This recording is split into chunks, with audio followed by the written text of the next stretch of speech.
राहुल कुमार साहब का सवाल आया है। जैन साहब, ये 10 लाख रुपए का निवेश करना चाहते हैं, लेकिन सिर्फ और सिर्फ ट्रेडिंग के लिए। तो आप कोई राय दे पाओगे ना? सर, ट्रेडिंग के लिए अगर आपको करना है तो आपको स्पेसिफिक सलाह लगेगी। इस तरीके से अगर सलाह लेंगे तो अभिमन्यु बन के रह जाएंगे। एंट्री तो मैं करा दूंगा, जब एग्जिट की बारी आएगी तो मैं मिलूंगा नहीं, आप वहीं पे ढेर हो जाएंगे। तो किसी ऐसे व्यक्ति के साथ जुड़िए जो हमेशा अवेलेबल रहे, जो ट्रेड आपको करा सके। ट्रेडिंग के लिए इतना लूजली अगर आप वो करेंगे तो आपका कैपिटल बहुत ज्यादा खतरे में रहेगा। तो अगर ट्रेडिंग करनी है तो पहले किसी ऐसे के साथ जुड़िए जो रेगुलरली आपको सलाह दे सके। फिलहाल के लिए अदानी ग्रुप में मोमेंटम है, जेएसडब्ल्यू इंफ्रा में मोमेंटम बनेगा। इसके अलावा भी जैसे फर्टिलाइजर स्टॉक्स हमने डिस्कस किए हैं, यहाँ भी मोमेंटम बनेगा।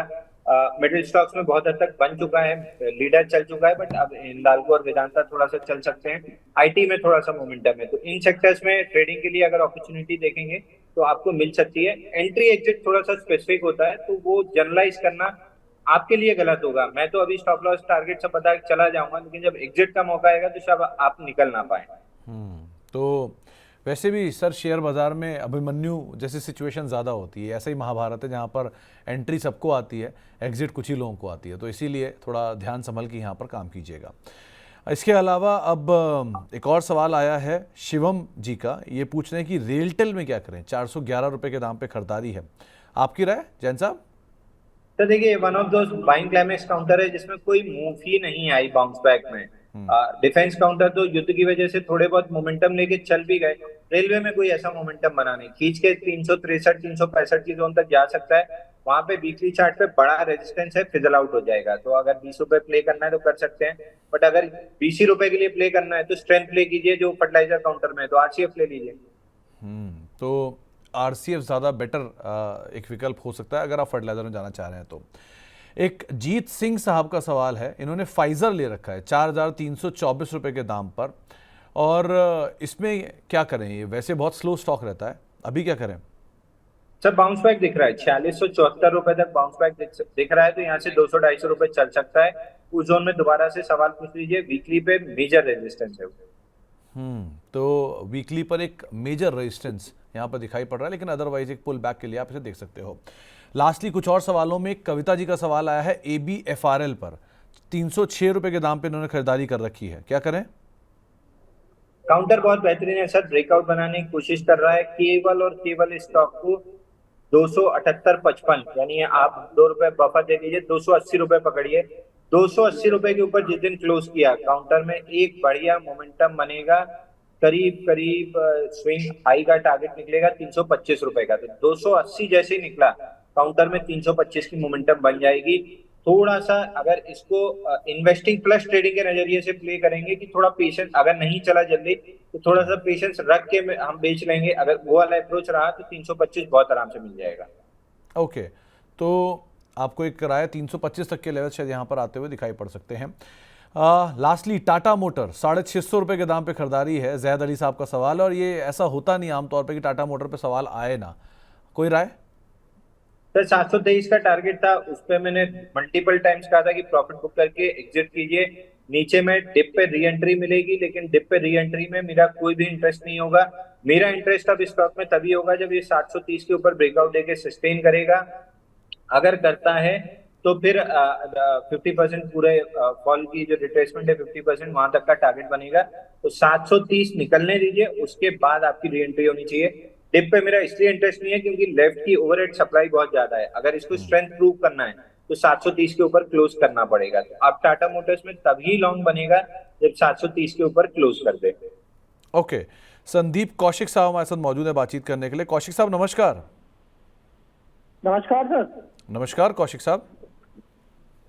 सर, मेरे पास हिंदुस्तान आप कौशिक साहब, आपका नेटवर्क का इशू आ रहा है। तो जितना मैं समझ पाया हूँ कि आपके पास हिंदुस्तान जिंक के शेयर हैं, 444 रुपीज़ के दाम पे शायद आपकी खरीदारी है, राइट? हाँ सर। चलिए, तो जैन साहब क्या किया जाए हिंदुस्तान जिंक में? देखिए, 778 का हाई बना था, 800 रुपए पकड़ेंगे तो 50% करेक्शन 400 तक आता है, वहां पे आ चुका है बाइंग क्लाइमेक्स के बाद। अब स्टॉक में एक बड़ी रेंज बन गई है ऊपर में 478 और नीचे में 380।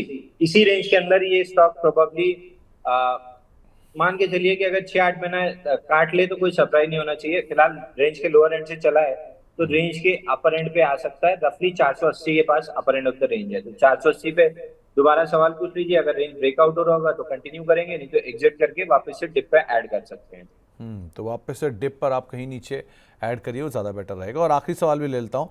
एक सवाल आया हुआ है संगनी जी का, इनके पास किम्स के शेयर हैं करीब 695 रुपये पर, और होम फर्स्ट में फ्रेश एंट्री करने की इच्छा है, क्या किया जाए? तो होम फर्स्ट में तो जब मोमेंटम आना स्टार्ट हुआ था तब भी हमने इंडिकेट कराया था कि यहाँ पे एफआईआई की होल्डिंग बहुत अच्छी बढ़ी है, स्टॉक में मूव आ सकता है बड़ा। 900 रुपए से बढ़िया चल गया है स्टॉक ऊपर तक। अब यहाँ पे थोड़ा सा अटक रहा है, 1300 रुपए के आसपास थोड़ा सा अटक रहा है। डेली वीकली दोनों पे वहां पे अच्छा रेजिस्टेंस है। तो स्टॉक में अब नई मोमेंटम के लिए 1300 निकालना बहुत जरूरी है। जिसके पास है वो होल्ड कर सकता है, जिसके पास नहीं है उसको वेट करना चाहिए। कम से कम 1300 का लेवल निकल जाए, उसके बाद मोमेंटम प्ले करेंगे तो फटाफट आपको 1700 रुपए तक के टारगेट मिल सकते हैं। तो होम फर्स्ट एक बार होल्ड किया जा सकता है। किम्स में 680 का स्विंग हाई था, उसी के ऊपर पिछले 3 हफ्ते से ब्रेकआउट फेल कर रहा है। जो ब्रेकआउट आया था 680 के ऊपर सस्टेन नहीं कर रहा है, फेल करने की कोशिश कर रहा है। और इसके जितने भाई बंधु हैं वो भी काफी तेजी से गिर रहे हैं। तो मैं सजेस्ट करूंगा कि इससे पहले कि स्टॉप लॉस कटे, प्रीएम्प्टिव एग्जिट ले लेना ज्यादा बेटर ऑप्शन। तो यहाँ से आप एग्जिट कर लीजिए और होम फर्स्ट को आप एक बार को एटलीस्ट वेट कर सकते हैं। चलिए, अब जैन साहब के जाने का समय हो रहा है, लेकिन जाने से पहले जरा उनकी इंडिविजुअल कॉल्स भी देख लेते हैं चुन चुन के में।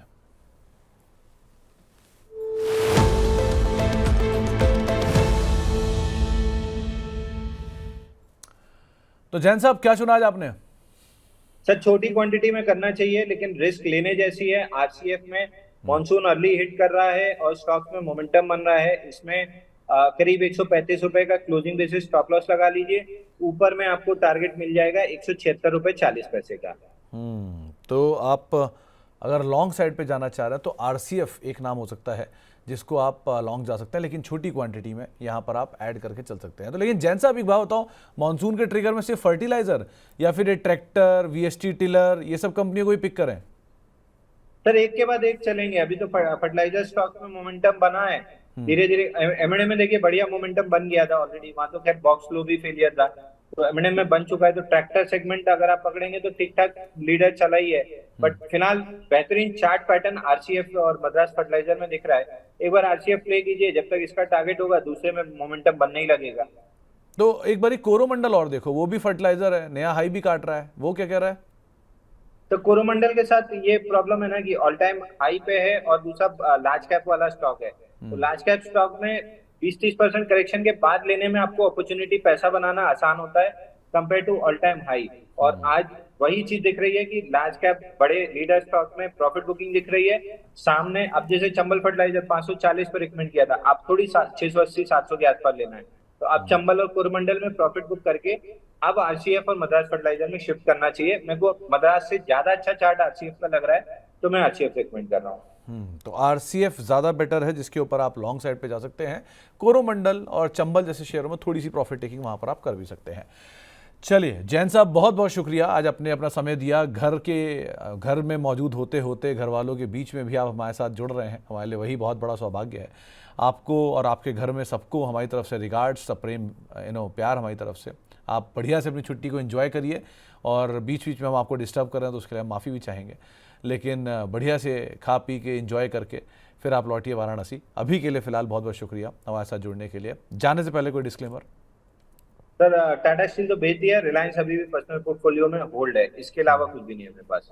चलिए, बहुत बहुत शुक्रिया जैन साहब हमारे साथ मौजूद रहने के लिए और कार्यक्रम का हिस्सा बनने के लिए।